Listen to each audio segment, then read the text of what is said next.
opposition's case will be simple. When you have a lot of power, there must be something to hold you accountable and give you checks and balances. That is the case that we're going to bring today, and it will be indefinitely clear that we have won the debate by my third minute. But let's start with some rebuttal. Government essentially said three things. One, the undermining of autonomy. Two, the disempowering of celebrities. And three, the toxic celebrity culture, which is harmful to these celebrities. The first thing that I want to say is let's consider the amount of power celebrities have. And Imran, you should remember this because it comes up twice and is useful twice again in this speech, and I don't want to say it again. But first, note that these celebrities are widely influential. These are individuals who culture and trends literally depend on these celebrities as their medium to spread it. This is a norm-setting power that these individuals have. Two, these people are very, very rich. We're talking about actors, singers, so on and so forth. Because of the bulk of celebrities being in the arts industries, which is heavily royalties based, it is very easy and intuitive to say that more fame means more money. But third, note that these are individuals who can literally purchase the covering up of any wrong act or any mistake in general. It looks like people with strong legal teams because of the fact that they can afford it. It also looks like individuals who can access things such as PR training to make sure that they never slip up, to make sure that they never say the wrong thing or reveal the wrong data. What this means, and why our case will be so important, is that there are no institutional checks and balances against celebrities. The complete absence of accountability measures against these individuals with a mass consolidation of cultural power is the status quo. We say that disempowering these individuals is not such a bad thing when that power was in excess from the very beginning. The stance from opposition will be clear that media reporting on private lives of celebrities is the most effective, if not the only way to keep their power in check. Three things in my speech. First, illustrations. Second, why celebrity consolidation of power is harmful. And three, why media intrusion is the best way to hold cultural power accountable. That third argument will directly clash with them and tell you why we are willing to forego the privacy of these individuals for the sake of keeping that power in check. Now, first on illustrations, right? These celebrities, I've already framed it earlier, that's the first time when it comes up. But second, what does our world look like?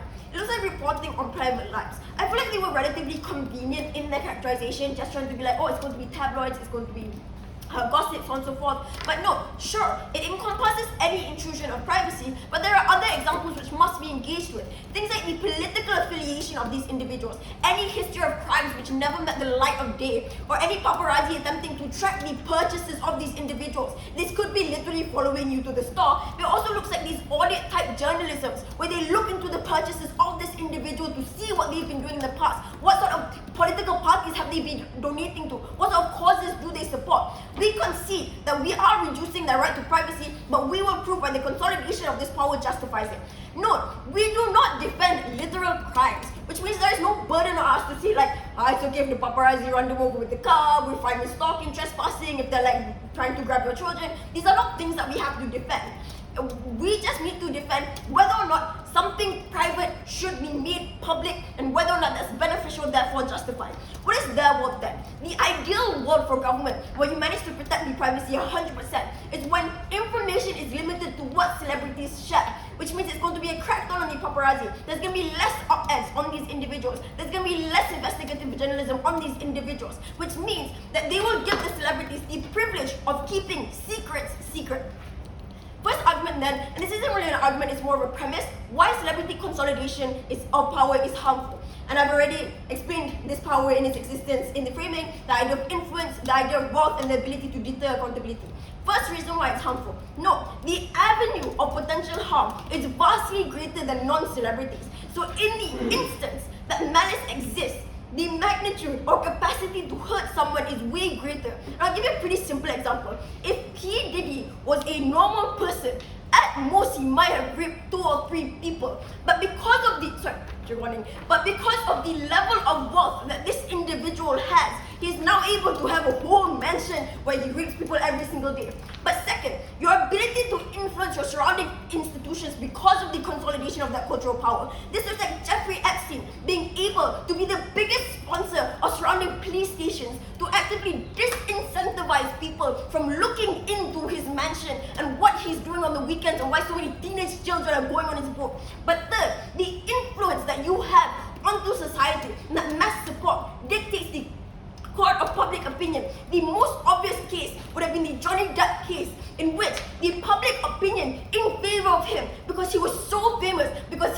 is that Pirate of the Caribbean. It hurt the ability to have an unbiased jury, but more importantly, it actively weakened the believe the victim narrative, which means it instilled a sense of fear in millions of women who now feel like they are unable to speak up because those who speak up are villainized insofar as people think that your perpetrator is a fun, nice, or talented person. Moving on to my second argument, where I'll materialize the outcomes of this argument. Why is it that media intrusion is the best way to hold this power accountable? Not that one, it decreases that status of a celebrity from an idol to just some rich human being who's probably an asshole. I think the moment in which you detach this individual and notice that they have their personal lives is the moment in which you are more willing to engage with the possibility that they're an asshole. People like Elon Musk, who people no longer take seriously once they find out that his transgender daughter no longer wants to talk to him because he's a trash dad. The moment in which we saw that damn photo on the board and you realize like, hey, this dude is pretty laughable. And that's when the narrative changed from this individual being someone we idolize to someone that we not only humanize but are willing to shit on the way we gossip for other human beings. 2, the fear of being caught. Because this is often the biggest motivation to not be a piece of shit. When your life is on fire out there, your likelihood of wanting to abuse the power that you've been given goes down. And this is why we say that them saying disempowering celebrities is a good thing, because you already had too much.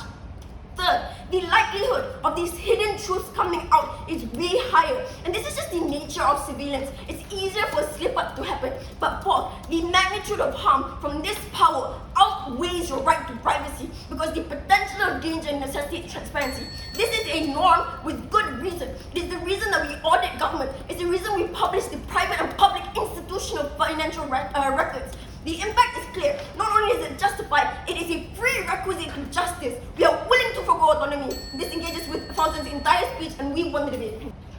Celebrities signing off their privacy is inherent and it's not conditional. We've told you of the predatory relationship that these celebrities have, in which they don't actually have some form of reason to, or their own autonomy to actually provide what part of their life is okay to put out. So, what is their whole case, right? They talked about how they want to have some form of accountability, how this overrides those autonomy, right? And then they told us why they can call out these black celebrities. But why exactly then is that in our side of the house, we can always get that accountability anyway. Because number one, there's always accountability for every action, especially if that action has a negative impact on others or society, right? And if it's illegal stuff, there's always like some form of reason, right? And if it's eco-terrorist, there's always like some form of investigative journalism, right? And the thing is, they talked about how there's going to be some that this celebrities' power will cover up all of this. But if the purpose of journalism is to call out the celebs in unethical behavior, then it's probably very much justified. The debate is about this exposing of the private life that is just that the celebrities was trying to the private life that celebrities have to hide. There is always a line, right, as to which part is illegal and which part is that they want to hide, like some extra partner or whatever. So you can find out that Taylor Swift is an eco-terrorist through her works and through her work. So if you don't need to know every detail of her private life, just know that she flies in this private jet. So her private life won't be exposed in the end, right? And this is the thing, this is what overrides the whole case. Because the political standings of why media intrusion is a horrible way to hold them accountable. Because our case is hinged on the fact that celebrities are inherently bad, but it's not always the case. Some celebrities that are actually doing good things, however, is somehow their private life are the ones who is the one going to be put out for media view, and this is probably just horrible for those celebrities in itself. Now, lastly, then. Secondly, why political standing of their celebrity is not going to be a need or an agency, right? Because when these celebrities have their political standing put out, it is not something that the people would require to know in order to know. So even if they know these things, it's going to make those people have inclined their belief towards those things instead of their own belief. So before that, yes, Ibrahim. Yeah, if the government was not corrupt, does that mean we can stop auditing ministries? then that's why I told you that you can always have a justified investigative journalism, just like how auditing is justified. So it's not it's the unjustified part of the journalism is there's always a line, and that's where our framing starts. If they want to say that every single journalism is unjustified, then and every single journalism is unjustified, then that's just their burden to take. Now onto the argument then, how it normalizes this exploitation of media for profit, right? So what does this mean? Because the media becomes driven by what sells and not what matters. So people will be so commercialized in an industry built on intrusion and the harms of these people, right? And so when this shifts its core purpose from actually for other consensual entertainment like the ones characterized by my first speaker, to unethical practices that you force journalists to do all of this, like to do a lot of bad things. And why is this important? Because you undermine the human dignity. You normalize this exploitation in itself. You treat these individuals as commodities rather than human beings with rights and actual dignity. So when this happens, you erode the trust in media, because the audience will start to question whether the news is truly informative. So whether the news is, when you tell someone that the celebrities is doing horrible and illegal things, and this is like just informative, right? And if you're telling someone that this person is dating someone else, then that's just scandals, and it's not going to actually provide you any form of help. And this is bad, right? Because democratic societies rely on media for info on the critical issues. So for example, so if media prioritizes this celebrity gossips like these scandals or private life details, you divert the attention away from what really matters that affect people's life and functioning society. So this means that sensationalized media that focus on those distractions of scandals are so much more uninformed. You create so much more uninformed voters, right? So that's how we co-opt the benefits of how people are more informed on our side. But secondly, then, how it sets a harmful societal norms. So what does this mean, right? Because society view it as acceptable to invade the privacy of these people for the sake of entertainment. So this perpetuates this culture of like erosion of empathy, or you encourage this more harmful behavior. So what this leads to then is the long-term negative impact of media quality, because the media outlets then would focus on exploiting this and compromising their exploiting this media, and this leads to dumbing down the content, right? And when this is dumbed down, there's going to be less fact-checking, there's going to be like less actual ethical investigative journalism that we're talking about on our side. And this is where meaningful storytelling would be like lesser happening on the other side of the house. So why is this true? Because when you devalue those ethical journalism, so ethical journalism is based on those truth or integrity and the public interest, and public interest will be harder to sustain in an environment where only profit is a driving force. So this is going to be a horrible way to actually have long-term good ethical journalism. And there will be like this divide between the outlets that prioritize public services and those that exploit the individuals for commercial gain. And what this divide do is that it's going to create a more incentive for people to pay for those invasive journalism, right? So there's always that difference between invasive and investigative itself. The impact here is that you get people who are going to be so uninformed because of their focus on these distractions, and there's less corrosion of people who actually cares about the celebrities not being a commodity. And lastly then, is that you decline the overall quality of the media landscape in itself. So we don't actually see how on their side they could improve the media, or you could improve the autonomy of these people. Sure, there's not likely going to be accountability in its best form as well, because when you provide those actual facts of what you said is accountable, you also exposes those private lives, and this is what we don't want on our side of the house. So proud to propose. Thai government cannot win today's debate the moment they fail to address all of the context and the important problems that Atifa already told you, the way that they are able to like escape accountability because of using their influence and hide from the fact that they are doing shady stuff. Only on our side we actually help the authorities or actually help to gain accountability from these people. 4 things in my speech. Number 1, why government world is actually more dehumanizing to the celebrities, flipping their argument. Number 2, why celebrities impliedly consent to media reports and paparazzi.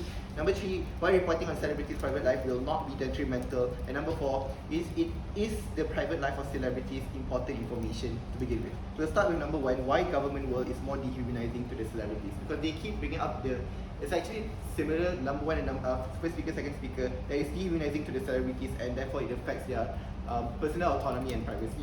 Note that it is more dehumanizing because of 2 reasons. Number 1, note that in their side, they're always seen as an entertainer and that's all that they are. They have to detach their own identity from your own humanity because that's all that you see that they are, because they always have to be an entertainer. But number 2 is that there is an expectation to work more because the only place to derive profit is the more exploitation that happens on your side. Moving on to the second thing then, why celebrities impliedly consent to media reports and paparazzi. Note that this fits very well to this debate because they say that they need autonomy, they need their privacy. I'll argue to you why they consent to less autonomy and less privacy to begin with. 1, they conceded to less autonomy and privacy because they become celebrities by choice. Note that they know the risk to begin with before they opt into this bidang or this being a celebrity lah. Know that they're basically PR trained, they have a PR team. Know that their peers and family has warned them before they go on and be like a huge celebrity. There is an increase in media reporting anyway, so they would have known, they would have reasonably known that when they joined into this industry, there would have been paparazzi and media everywhere. It is a choice that they made and they opt in by themselves. Therefore, we say it is a choice because number 1, they are clear of the risk of this paparazzi to begin with. But second, most importantly, they benefit from this paparazzi. They gain money, they gain recognition, they gain popularity. Which leads to my second point. Note that they actually highly rely and benefit from the reports and the media of this paparazzi, of like encroaching into your private life. What is entailed, Judge, then is that they actually want it. They know the risk and they are benefiting from it because they consent to the media, they consent to being popular. That's why they call a celeb to begin with. Note, a very important point, that it is actually transactional. Note that if the celebrities are benefiting from it, therefore the media corporation is also justified to take advantage from this celebrity's life to begin with, because it is a transactional transaction. The celebrities get popularity, the media corporations, they get the money and the profit, right? Not yet. Note that this caters to the whole explanation of exploitation of media, so on and so forth. What this argument entails then, Judge, is that note that celebrity knows that they opt into having a life of reduced privacy, therefore this motion stands false. It is actually justified for the media to report on the celebrities because they opt into this life to begin with. Second then, how reporting on celebrities' private life will not be too detrimental to the extent that government has already painted to you. I have 4 reasons. Number 1, note that reporting and paparazzi is already in status quo and the norm already. Note that we have paparazzi everywhere. Note that the celebrity also like the fame. They literally sometimes call these paparazzi themselves, announcing their next place, like James Charles calling the paparazzi to be at their restaurant so that he gets a picture. Again, it's all transactional and because this is good for their career. But number 2, note that artists, Atifa already contextualized to you that artists or celebrities have paparazzi deterrents. They have tinted mirrors, they have huge backyards with high gates. Literally their whole house is secluded. This means that it will not detriment them. Literally, I cannot stay in front of Siti Nurhaliza's house and take a picture. I will not see her in her house. It's literally paparazzi proof. But third, note that they have a strong team. They have a strong security team to protect these artists to begin with, celebrities to begin with, but also they have a strong legal team to take action if anything was done too aggressively. But number 4, note that you're not going to be under surveillance throughout the year. Realistically, this debate is when celebrities that are slightly controversial will start to be followed, because if they are a little bit sus, this is when we will start to do the research. This is when their whole private life will be followed, right? Note that there will most likely be a period or casual where some reporters are assigned to some celebrities to know whether they're doing such stuff or not. Basically what this entails, the whole 4 reasons, is that it won't be as bad as what government entrenching of autonomy or privacy, because they literally know what they're doing. They have preempted this, but also they have multiple mitigating ways in order to avoid entrenchment and avoid them being too much. The weighing here is on the magnitude of benefits. Note that on our side, we get the benefits of calling out these celebrities, exposing them of their bad behaviors, and actually having accountability. And I already told you, we proven to you that it won't be that bad, but the benefit that we can gain from side opposition is huge. Judging the metric of utilitarianism, we will win the debate. Yes, PY. Yeah, so if I gain money and know the risk beforehand, it's okay people exploit me? Yes, because you literally consent. Kim K is able to get all of that money and become freaking rich because she also take advantage of the reporting and the media. The answer to that, PY, is yes. Last point then is the private life of celebrities important information? Because side government stand up in the second speech and say that why do we need to know about their private life?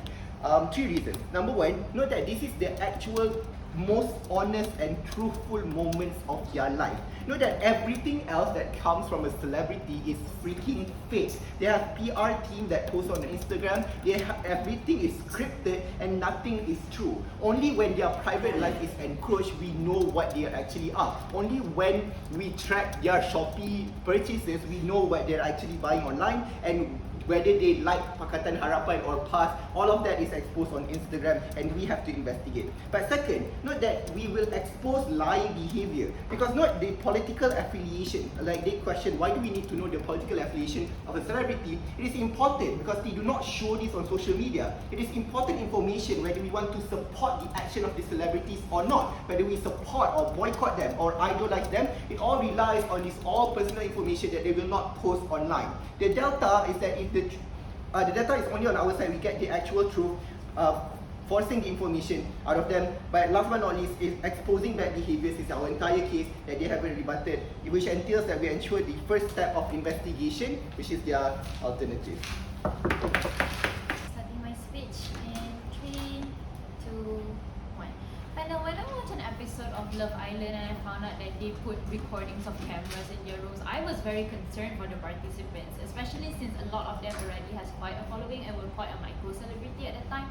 But I thought that they would have signed a contract of privacy, but turns out that's not exactly the case, and there are many loopholes that could be exploited for the celebrities even when they give the consent, which is a major part of what our case entails, what our case explains about. So one clarification before I start with my speech is regarding when their side keeps pushing on about crime investigations. We need to investigate these celebrities. Some of them are criminals. They're doing crime stuff in the back of our hands. So what they say a lot, that thing should actually be the work of legal actions and also actual investigative journalism rather than media side and gossip side departments. These medias are not going to provide a completely fair, completely justified report of what the celebrity is doing in their spare time, but instead they have certain biases and certain things that they want to appeal to because it makes them money. For example, if a particular celebrity is being hated at a time, for example, when Won Young went to the concert in Mama Awards 2019 and she accidentally forgot to bow at one of her seniors, the media report immediately took this and framed it in the way that she was being rude. So we can see here that gossip sites and this media journalism site that are involved with these celebrities are not always truthful. Sit down. This is as serious as trusting Koribo for saying Juku go in the house, for example. So 2 things I want to address in today's speech. A, why even with all the privilege a celebrity has, or they claim that a celebrity has, this will still be harmful on their side. And B, why celebrities should not subjected to privacy breach just because they're celebrities. So first thing about why even with all the privilege it's still harmful. Panel, I think it's important to realize that celebrities could be anyone that is famous. They could be a rising artist making bedroom pop music. They could be a K-pop idol under a strict contract where they're unable to do anything if somebody breaches their privacy. Even when they report to the companies, like for example SM Entertainment, they won't do anything about the societies. And they could be they could be an actor, they could be a comedian, perhaps even all of this combined into Sabrina Carpenter. And this relates to a few of the rebuttals from today, in which they contend that these celebrities are people who can afford PR training and legal lawyers. But first of all, this is uncharitable because we believe that celebrities can be anyone who's famous, and I believe we have contended that throughout our speeches. It's literally just famous people because A, not all celebrities are super rich. For example, when Clairo first blew up for her music, she was getting very famous. She was getting a lot of fame, but she was not rich. She was just a regular country girl making music and going to gigs.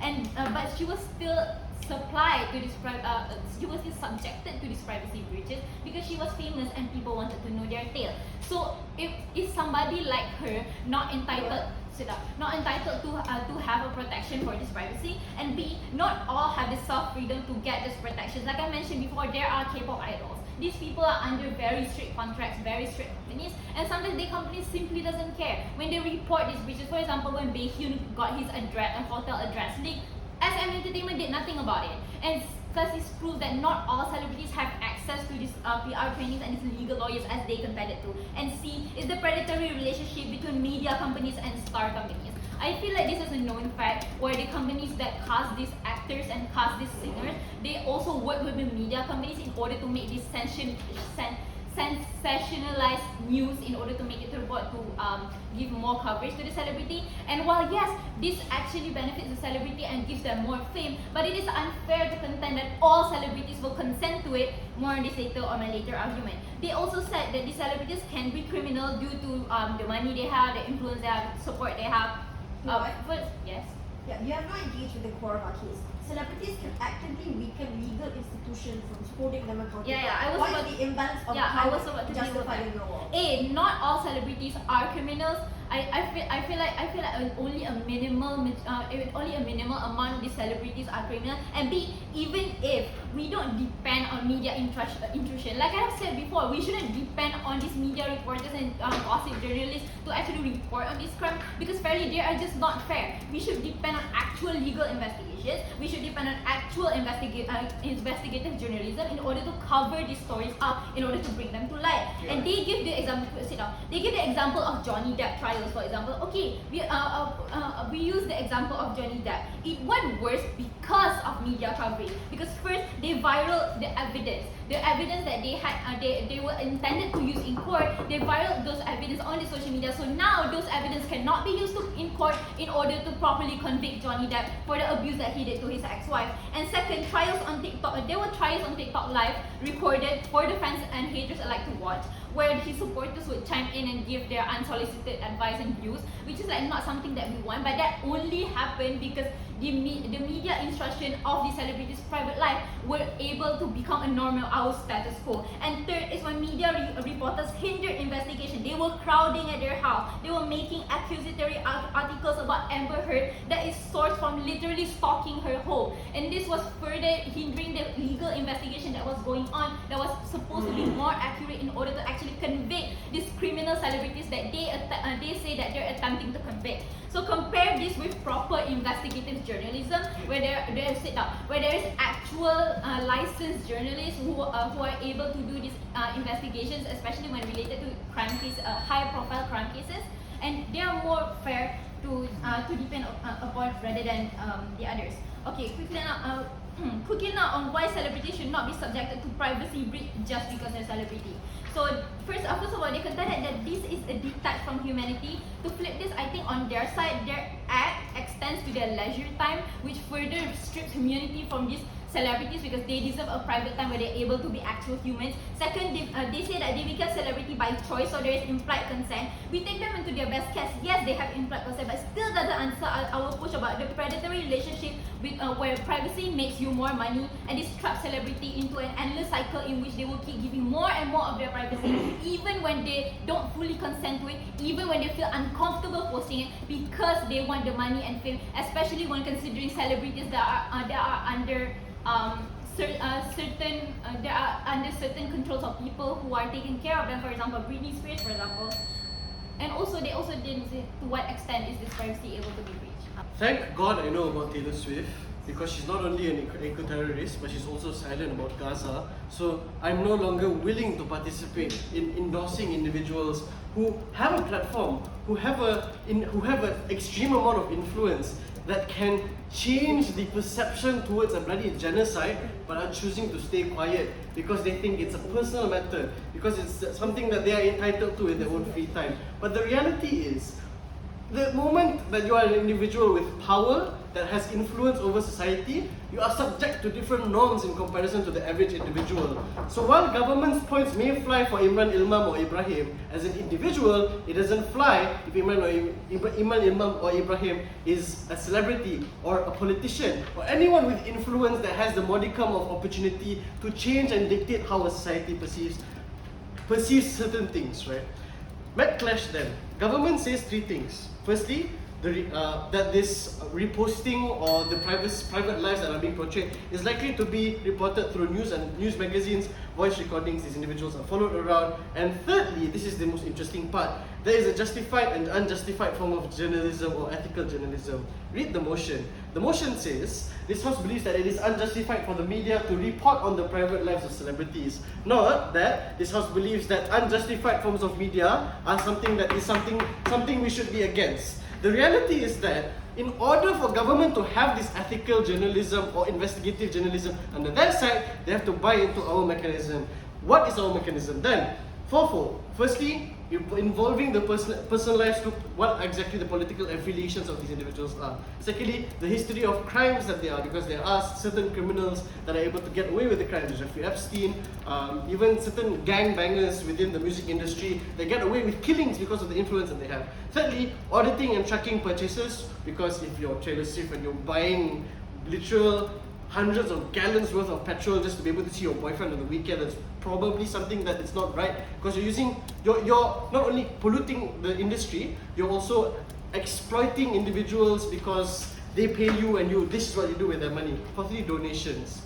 We are fine with reducing the right for privacy. We don't defend crimes being done for this. The reality, therefore, is the likely counterfactual that information is limited on these individuals under government side because we would never have known that Taylor Swift is an asshole. The impacts of this are really clear. Threefold. Firstly, it leads to further exposes. So if Taylor Swift was caught for being an eco-terrorist, maybe Taylor Swift wasn't caught for being an eco-terrorist, maybe people wouldn't care as much about her private life or other things that she had done. We wouldn't have found out about the fact that she doesn't support Gaza, right? Comparatively under our side, we find out we don't align ourselves with her, we're probably better conscience on our side that we're not supporting such a person. And we don't follow that. It's such a precedent, right? Secondly, we know what are certain behaviors which are problematic that we ought not to follow lest we become assholes like them. So it's extremely important for these individuals to be exposed. Two issues then. Firstly, which side has better accountability? And secondly, which side better influences society? Firstly, we're not saying celebrities are bad people. We're saying there's an avenue for corruption that needs to be closed in this instance. The prerequisite for this justification then is twofold, as I previously mentioned. You have power and you affect society. Government to this effect has told you three things. Firstly, there are ad hominem attacks and gross misrepresentations of these individuals. Secondly, there is profit from sensationalized stories. I agree to some extent this is bad. We've already outweighed this because maybe these individuals' lives are worse off. However, individuals find out that they are assholes, they don't continue to perpetuate severity of harm under their side. Thirdly, undermines personal life.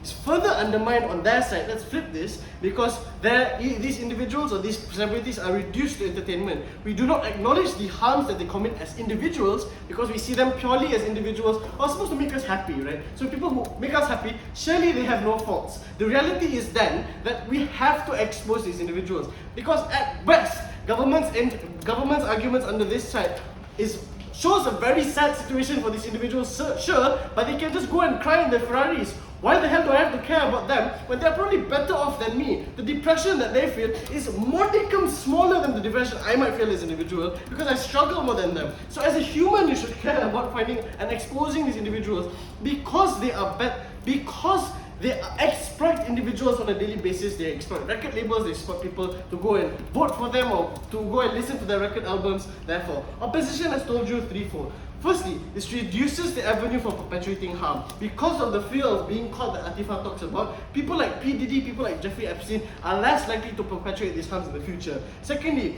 easier legal action.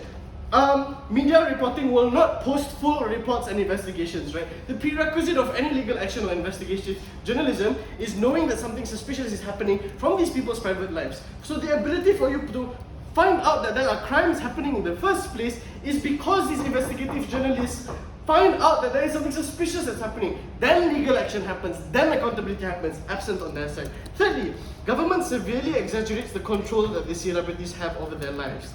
We have already proven to you they have crazy amounts of assets.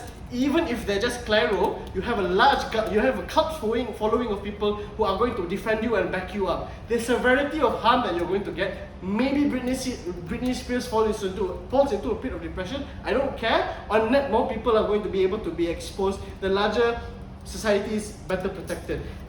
Metrics, then we win on severity firstly, because the harm that is perpetuated on government is far higher than on opposition. So the extent of these crimes and the people involved in Jeffrey Epstein's case would not have been known under our side. And it might have happened anyway. Maybe there would have been exposures. But these people would have gotten away with far more under government the moment in which you don't have accountability. And on scale, we better protect society as a large from being affected by these people's crimes. Issue number 2, which side better influences society? Celebrities have a responsibility beyond being an entertainer. To this effect, government basically just says, media quality down, the lives of these people are sad. Opposition importantly told you there is a precedent that is set. Individuals that understand that this is something that shouldn't be followed, i.e. it stimulates discussion. People are more likely to talk about Taylor Swift because she's an asshole and Amber Heard and Johnny Depp, and then weighing between the wrongful acts that each individual or each party has done. What precedent is then set? Individuals see these shenanigans and shambolics that happen, they don't want to follow it anymore. Better influences towards society because they know not to follow harmful individuals like this. Metrics then. On scale, we're weighing this out, we benefit far more people because the society as a whole does not then continue to support malicious individuals. Government can have their celebrities, they never mattered to begin with. If you're too tired, stop being a celebrity, it's not that hard.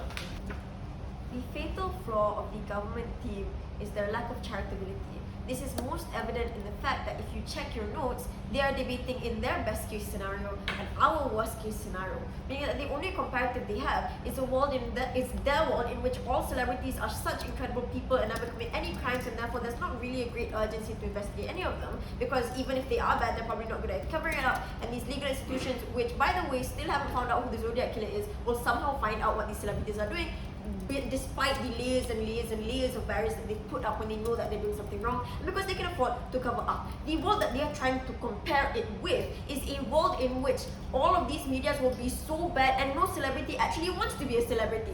So me as Katy Perry just somehow ended up in space, but I'm not sure how. That is the world that they choose to debate in. What world then should we be debating in? We should be debating somewhere in the middle, which means sure, there is a minority of horrible celebrities out there, but we cannot deny that they exist and that the magnitude of the type of harm that they create is still incredibly strong. And therefore, the world that their debate exists in, the idea of these celebrities being exploited, it means that the type of mechanisms that Hanafie brings in for these individuals to protect themselves will still exist. They must come back to the middle, or at least engage with our best for the sake of winning this debate. Two clashes. First, who prevents exploitation, and second, whether the foregoing of personal privacy is justified. First, on exploitation, this is going to be quick. Government basically just says that there is an incentive for these companies to maliciously seek information.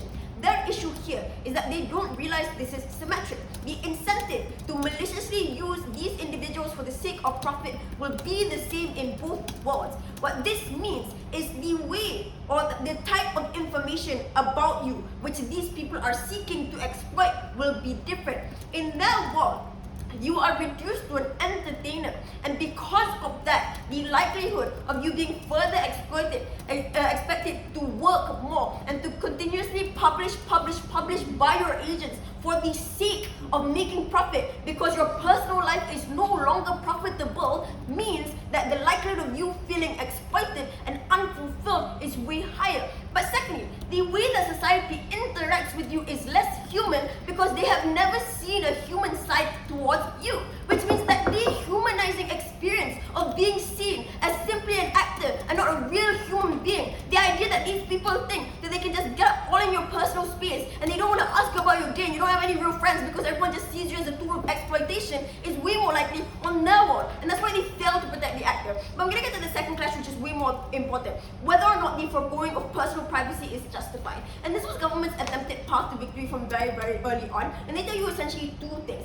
First, that these individuals deserve autonomy, and two, that the alternatives are better. Those alternatives being investigative journalism and legal proceedings. I want to first note that they don't prove that it is justified. These arguments are mitigatory at best, that these things are slightly bad, but I'm unsure why it outweighs the principal harm of an avenue to corruption that we've introduced.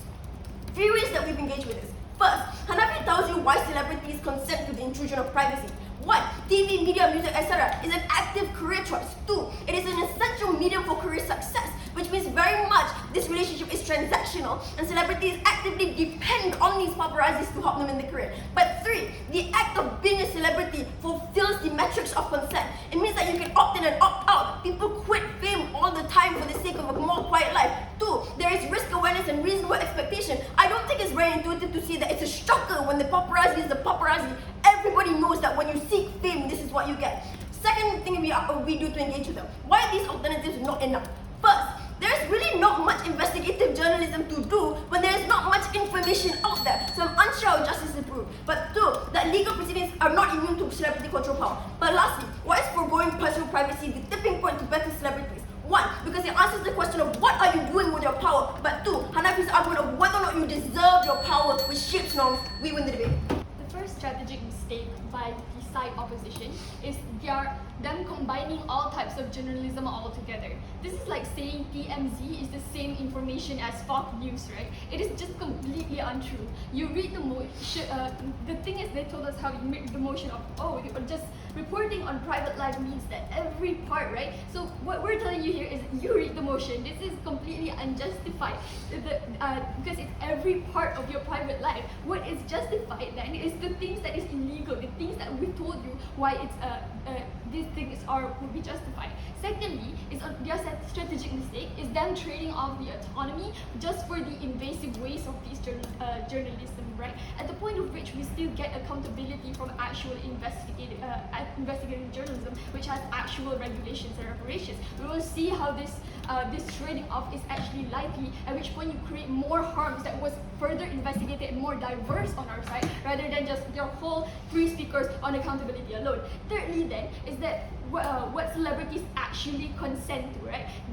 Yes, celebrities know they show their life, but it does not mean every private life has to be shown. And this is what is so important about our first speaker, right? Because they never consented to be exploited in itself. Sometimes celebrities, they don't even consent to be a celebrity, right? Like sometimes they just be dancing and someone would record them, and then now suddenly everyone wants to know about their private life. And this is what the characterization of different celebrities is so important on our side. And third thing here, which is a lead to what celebrities consent to, is that predatory transaction, right? Sure, if the ones that call like the ones that call the paparazzi, then that is just consensual because they call those people, so it's definitely justified. But sure, if they sign a contract and if they sign a contract, it's also justified. But the moment the predatory transaction happen, then it won't be, because it is just not in the contract. I think by the end we can see that government not knowing what is truly justified, right? Just how we justify, how we characterize it in itself is how it is the ones that are consensual, and it's the control of where the celebrities have some control of their own autonomy.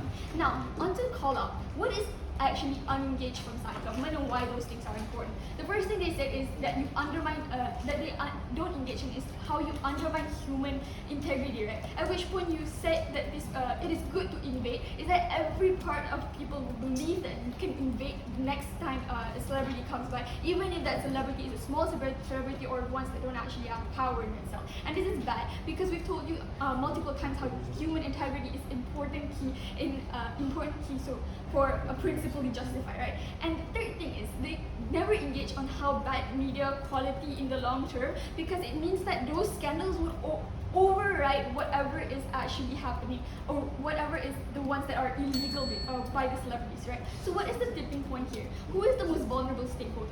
Celebrities cannot all be P. Diddy, it's just it's P. Diddy, right? We don't need to depend on invasive journalism. Media coverage leads to more loss of bad. Why does this media coverage leads to more loss of bad celebrities? Is because this leaked evidence, like Tasha said, could be purposefully leaked just so it wouldn't be used abuse in the court system, right? Because people are eating up these private life sensation stories instead of actually trial for actual justice. Therefore, when we know less about private life of celebrities, we idolize them less. Therefore, the power celebrities have are also minimized under government, right? Therefore, their harms are already mitigated. At which point we've told you how the host of analysis as to why knowing about the private life leads to minimized power. Now, Tasha explained to you also that media coverage is the literal reason. So why things get worse, that preventive legal institutions to do their job well. We would rather investigative journalism to do it without unnecessary infringement of celebrities' private life. So for all those reasons, so proud.